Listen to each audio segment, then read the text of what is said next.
Is now a good time to buy a house in Florida? Well, I'm here with Michial, and we're going to answer some of the reasons that now might be a great time to buy a house in Florida.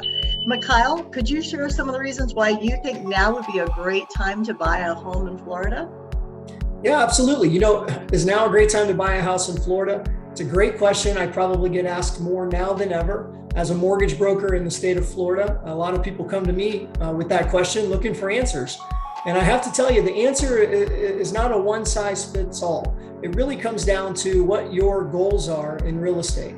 I always say that people are trying to buy houses usually for one of two reasons, either to create a lifestyle for them and their family or to make some money. And it's actually pretty rare that you get to do both in the same breath. So really coming to terms with the fact, is it a lifestyle or is it money, will help to shape whether or not it's a good time for you to buy. You'd be surprised by the answer, I think, too. Well, and I think it is a great time to buy a home in Florida. Over time, we've seen how the properties increase, and people are still moving to Florida regardless. They still enjoy the climate. They enjoy a lot of what Florida has to offer, especially if they want to be in that climate change where they're not dealing with the colder weather. I just left a property a few minutes ago, and the swimming pool was completely packed with the snowbirds who are already in town. And that kind of brings me to another subject. People rent a lot seasonally here in Florida where we're located. We're on the east coast of Florida, and a lot of people rent seasonally. But I wanted to go into something else, which is renting annually versus buying now, which I think also makes this a really good time to buy a house in Florida. Because if we compare rents over time versus purchasing over time, and how the rents are never stabilized. People are concerned about those interest rates, but their rent is never stable. It's always going to continue to go up over time, or maybe they keep it stable for a period of time, but it will increase. And I've seen it go from $3,000 a month to $4,000 a month for a home that you're renting annually. So that's a big change. Could you share with us why renting versus buying, what the changes or what you see the difference might be and what the advantage to buying a home might be, even with these interest rates? Yeah, absolutely. It comes down to what your goals are. So if you're going to move to Florida, or if you're going to live in Florida for, let's say, 1 month out of the year, owning a home in Florida may not be the best idea if that's your only intention for the property. But if you have other intentions, maybe other family members would get to enjoy it. Maybe you would rent it whenever you weren't living in it. Maybe you see the upside because Tamela was able to show you and secure a property for you that has great potential for growth of value. So maybe there's a long-term investment play there. So it really just depends on what your purpose is for wanting to own. And if there is purpose or meaning there, if there is a plan or a goal, something that you're trying to accomplish, then renting definitely doesn't make sense, because renting is not going to move you towards having greater net worth over time. Renting is not going to move you towards being able to create residual income through the operation of a rental property over time. It's just not going to move you towards financial goals per se. People think that owning is too expensive sometimes, or they think that it is, just not a good investment for the long term. I think history definitely can show us that it is. But whether or not to step into that really depends on what you're trying to accomplish as an individual. Well, and even still with interest rates shifting, for most places that I've looked into and that you've run numbers for, it seems as though the rent still would be more expensive than purchasing. Even though the interest rates have ticked up, we got very comfortable with those lower interest rates. We sure did. Where we're at now is kind of normal. I mean, when I purchased my first home in 1996, I believe it was, the interest rate was like 8%. We were happy to refinance down to 6.5% back then. Yeah. So for me personally, being in the business, it is not as scary as it was. Now, I do understand a lot of people have a much lower interest rate, and that's phenomenal. But people who are renting now, a lot of times we don't do the comparison. If you buy a car and you have a credit card that's 26% interest, and that just keeps going up every month, well, renting is very similar to that. It's a it's not an asset. Whereas when you add a home to your portfolio, that's an asset. So you have the potential to create generational wealth also, versus when you rent, that option is not there at all.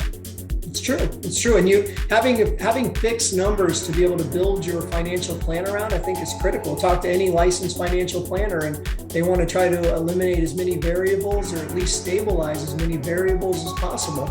And home ownership allows you to do that. You know, there are adjustable rate mortgages available, but it represents about 2% of all mortgages originated. You know, for the most part, people are getting fixed rate mortgages. And when you know that number, when it's fixed over time, it's easy to build a plan around that.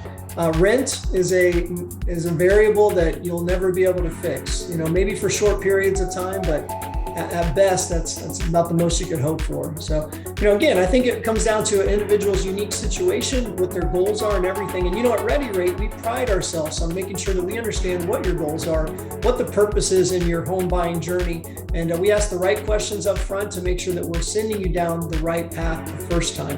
I think that's critical. We take a lot of pride in that first conversation for that very reason. And I agree with you. You know, that's one of the reasons that I think we work well together is I've talked people out of selling their home. I've talked people out of buying homes. And the reason is if it's not in their best interest, a one-time transaction is not in my best interest. My ultimate goal is to put someone in a home that they're going to stay in for a long period of time. Or the other option is creating an investment where they're going to make a substantial amount of money over a period of time, as long as those numbers fit what they're looking for. Another example of an investment that I did during the short sale time, one of my clients purchased a villa in Lantana. She purchased it for $56,000 and we sold it. And it's been a couple of years ago that we sold it, but we sold it for $135,000. I felt good about that investment for her. She made an investment. Now, it's not the numbers that people sometimes anticipate. They want those numbers to happen overnight. They want that to happen in 1 year. But a lot of people don't realize that if the market continues to go up like that, it has to come back down, just like a roller coaster. So if you get these increases, and we've seen some of them even in the last couple of years where people were standing in line to buy a home, they're paying over the appraised value and the property values were going up. We did have to restabilize at some point because if we continue a trajectory up, the trajectory eventually has to come back down so that it can compensate for both. So the interest rates are one way, my understanding, one way to be able to stabilize some of that as well. And as you said, this is a cycle. It's a cycle that we've been through before. It's historically what can happen. And I think ultimately doing what is most important for the buyer in their transaction, and as well as for the seller, because many times I work with listings, I think we have to keep in mind what their life is and how can we help balance their life. And exactly as you said before in other videos, which is putting them in a position where they have the numbers to make the decision, does this fit into your budget? If it's into your budget, great. But knowing that the rent may not fit into your budget in 6 months. Another factor that I just remembered and I had forgotten about is people don't think about the cost to move. You have the down payment, you have your first, last, and security. That's 3 months worth of rent to put down. And in some cases, you might even be required to put down a fourth. Many times they have the same credit score that they can purchase with. So that right there to me is another reason rent versus buying it. Buy a home, buy a house in Florida. That's a great point. And that's one of the reasons why I love working with you too, is because, you know, you and I have a unique ability to help people remove emotion from the equation. You know, and I think that's a critical piece of the puzzle. Whenever you have folks that are really caught up in the home buying journey that's fueled by emotion, like I've got to buy, it can be a dangerous thing, right? So whenever we ask the right questions, get the right information, and provide real information, real answers that they can use to help, you know, eliminate the emotion and make the best financial decision possible, I think that's a critical component in what we offer to our clients for sure. I agree.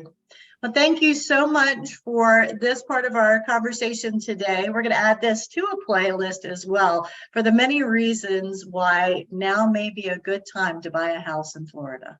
Thanks, Tamela.